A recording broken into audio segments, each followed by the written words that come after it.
Hello and welcome back to another episode of Rebooking to Mastery, presented by me, Jug. I'm a 22-year-old student, master's student, just trying to spread some knowledge out to the rest of the world, and I do it through reading books and analyzing key points that I find important to kind of let out to the rest of the world. The current book I am reading is called Stillness is the Key, a book by Ryan Holiday, which focuses on the philosophy of Stoicism. And in this book, we're talking about the mind and how we cultivate stillness in our own mind.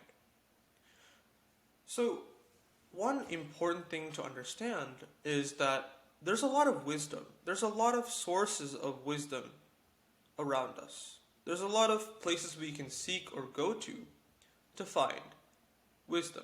And so, one important thing you want to do to cultivate stillness is to kind of seek this wisdom. Socrates, you guys may know the name, is an incredibly famous philosopher. And so, what made him so brilliant? What made him so famous? What made him such a master of what he did was his open-minded search for wisdom and for truth. The open-minded, continual quest to find and improve oneself, to find some other answer, is what can make us very brilliant and very, very still in our own self.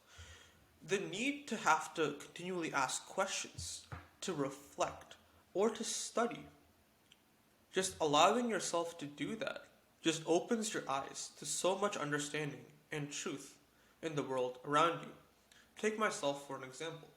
A few years ago, I genuinely started reading a lot of books that talked a lot about the world around us. May it be the 48 Laws of Power, may it be The Power of Now, may it be Think Like a Monk, may it be books by Ryan Holiday himself.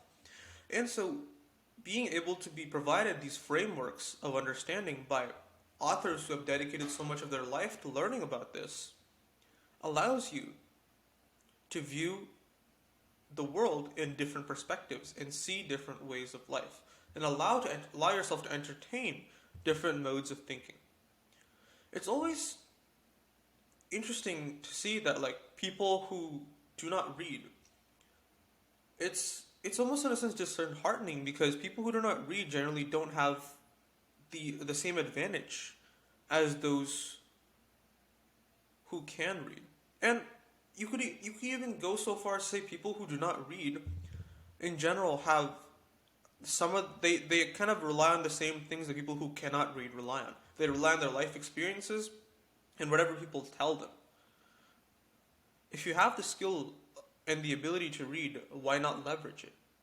Why not just go to the library, just find some book recs, look up on Instagram or whatever, and look at those multiple posts that tell you 100 books you have to read before you turn 50 or something.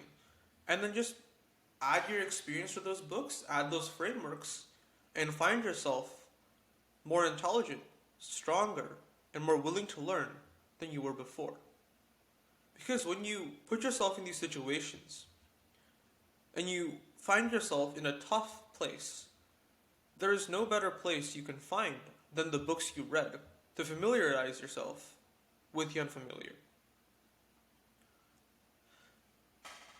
Wisdom has the ability to take things that were less clear, take things that circulate your mind, and clear them up, and make them something that you are able to understand and illuminate within yourself just by reading words on a page. And it's always important that when you do read, a lot of your frameworks are going to be challenged. A lot of your insecurities and a lot of the ways you think will be challenged. And it's important to allow for that to happen. Because in a quest for self-improvement, in a quest for betterment, we want to sit with the doubt we have. A doubt that this book has provided over a framework, a thought, an idea, an experience. Because the other side of doubt is trusting in it. And it's important to always not second guess, but call into consideration the way you're looking at the world around you. Because there will be a click, there will be a time, there will be an aha moment where you find yourself in a world of stillness, experiencing the world around you, And one of the best ways to do it is to frame and set up the right ways to do so. One cannot jump from the first to the ninth step of a ladder just by hoping for it to happen, just by relying on their experiences.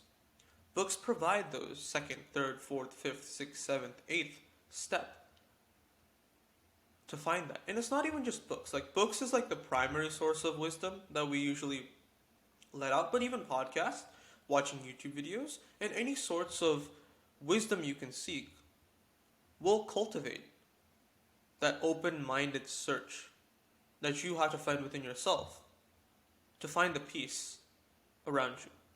So that's why seeking wisdom is something that is incredibly important to conquering the stillness in your mind. Thank you so much for listening, and if you'd like to hear more content, drop me a follow on whichever platform you're listening to, and find me on TikTok and Instagram at Rebooking to Mastery. Thank you all, and see you guys next time.